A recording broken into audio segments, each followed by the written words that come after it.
It's been 15 years since the original Dead Space scared the ever-living daylights out of us back in 2008, and this fully remade edition by EA's Motive Studio, for lack of a better term, has absolutely curb-stomped the hype train into fifth gear. Not only is this one of the finest horror games I've ever played, but the new additions straight up make the original version obsolete. Yes, it is that good. One of the first things you'll notice is the menacing atmosphere and lighting. The USG Ishimura looks so spooky yet so sci-fi spectacular that I'd often stop to admire the fascinating next-gen tech and visual effects on display. Engineer Isaac Clarke's bloodied suit after a tense, up-close and personal encounter is a perfect example of this. Pure chef's kiss. But in terms of horror, the dimly lit, tight corridors of the spaceship uphold a persistent level of danger, forcing the player to always be on their toes, flashlight ready for those pesky necromorphs to show up and stab Isaac for the 15th time that day. In this remake, our once silent protagonist has been revamped in more ways than one, with an even cooler looking suit than before, and a face that resembles his voice actor, Gunnar Wright. Isaac now physically speaking with other people makes this story of an outbreak gone wrong instantly more engaging. Rather than taking engineering orders like a robot who can't say no, Isaac's well-acted back and forth between the other two leads, Kendra and Zach, helped to flesh out his engineering background and add more depth to his character that simply couldn't have been portrayed when he was mute. Even though Isaac's new face might ruffle a few feathers, his dialogue feels right at home for those who've played Dead Space 2 and 3. Some parts in particular had me cracking up about how he comments on things, while others, like the expanded story sequences, bring an emotional resonance to the forefront that simply was not present in the 2008 release. Regardless of whether you've played the original, these fresh interactions and changes to the script are definitely worth the discovery. One smart way they've enhanced the narrative is by introducing side missions into the mix. At certain parts of the game, Isaac will receive notifications for optional tasks like submitting a tissue sample or investigating his partner Nicole's activities on board the Ishimura. While these are all essentially fetch quests, they still involve trekking through dangerous areas and encounters to complete. In turn, they reward players with additional lore and invaluable resources that are particularly useful for the higher difficulties. Since a handful of equipment rooms and lockers require authorization levels to open this time around, a certain side mission, hint hint, might just help out with that. In terms of gameplay, Dead Space is classic survival horror at heart. Conserving resources, scavenging for items, making every shot count, it's all balanced exceptionally well. But for those who've never touched this series before, these games primarily focus on aiming for and severing the limbs of monsters called necromorphs so that they practically run out of options to stab Isaac. You can even use their own detached limbs against them to save resources and have a good laugh as well. Albeit, with most combat scenarios, if players aim for the head, like other zombie-themed games out there, this usually won't achieve much. In fact, it'll just force some necromorphs to flail their arms around wildly because they can't see what's happening, making for a much tougher shot and a waste of vital ammunition. One of the iconic Dead Space setups involves a solo necromorph approaching Isaac from the front, while another creeps up from behind, making those already sweaty palms start to tremble. This is why the limited stasis ability is extremely beneficial though, as it allows Isaac to slow down an object or enemy's movement to a crawl and carefully dismantle the threat, quick smart, or just angrily stomp on their weak points until they can't get back up. It's very satisfying either way. So not only is strategic dismemberment involved, but the expanding roster of enemies require different makeshift weapons from Isaac's engineering toolkit.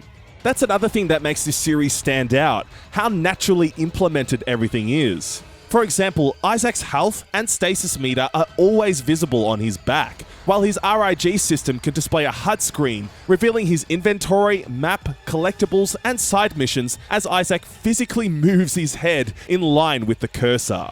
It's genius. The waypoint system also means that players will never get lost. All it takes is a click of the right stick to orient Isaac and literally show a line where he needs to travel next. Speaking of travel, Isaac will unlock a number of train stations under quarantine throughout the story, allowing him to backtrack to specific locations for side quests and authorization locked rooms. There's no time limit to complete these optional elements either. Only at the very last chapter will the game say, "This is the point of no return. Press A to confirm," before you speed off into the sunset. Even if you've cleared out large sections of the USG Ishimura and then gone back to finish the side missions, Motive Studios' newly built Intensity Director, yes, I thought it was complete nonsense as well, insists that the necromorph threat is ever present. Sometimes a fan will just turn on suddenly, and that's it. The next room will go almost completely silent. Nothing happens again. Then, as players are poking around looking for some goodies in a relatively safe-looking toilet, bam! That's when Dead Space slaps you with its culmination of horror. The sound effects always make you question whether an enemy is nearby, and the spine-tickling screams and string stabs from composer Jason Graves means this game never lets up. In order to combat these dangers, players can buy items with credits and upgrade Isaac's suit and his weapons for added damage, capacity, reload speed, and more with hidden nodes found throughout the ship. The secondary or alt fire modes have also been changed for specific tools as well, so I'm very curious to see how OG players respond to these updates. On a related note, for those wondering if the turret sections were removed, they weren't, but they're presented in a completely different format. Rather than a stationary Isaac sitting in place, he now has to activate turret strikes and actively avoid attacks in space, keeping these segments in line with the rest of the game. The space sections have also been updated to match Dead Space 2 and 3's awesome free movement system, letting players boost around without any limitations. Well, besides not running out of oxygen, of course. The zero-gravity parts are where most of the major puzzles are contained though, highlighting Isaac's skills as an engineer. Moving tethers, reactivating communication tools, that type of thing. Also, did I mention that there's a zero-G basketball minigame where you can receive prizes? So much win.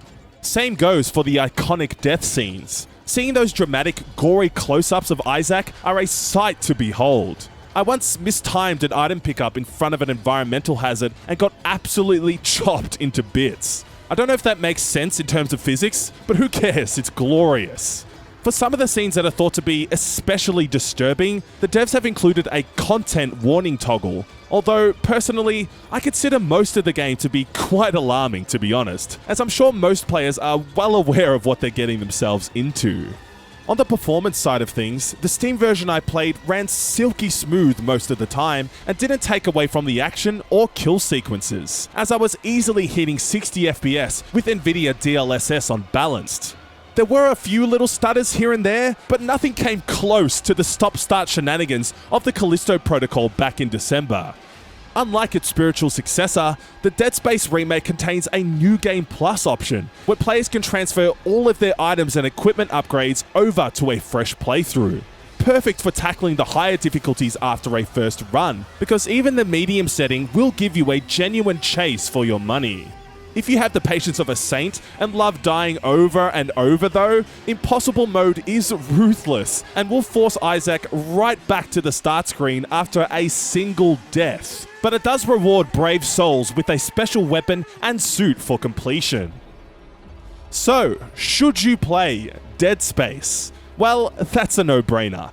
This remake stays extremely faithful to the original, whilst bringing in a multitude of visual, story, and gameplay enhancements that are so natural, it feels like they've been there all along. The varied horror scenarios will constantly keep players on the edge of their seats, and the optional side missions make for some excellent Metroidvania-style action. It's also great to see the return of Gunnar Wright from Dead Space 2 and 3, as his voice fits perfectly with the once silent Isaac Clarke, making him feel less like an emotionless robot and more of a fully developed character thanks to the expanded narrative. But whether this is your first or 45th time on board the USG Ishimura, there's something for each and every horror fan to enjoy here. Not a microtransaction in sight. Guys, make sure you're subscribed if you haven't already, as we release videos like this each and every week.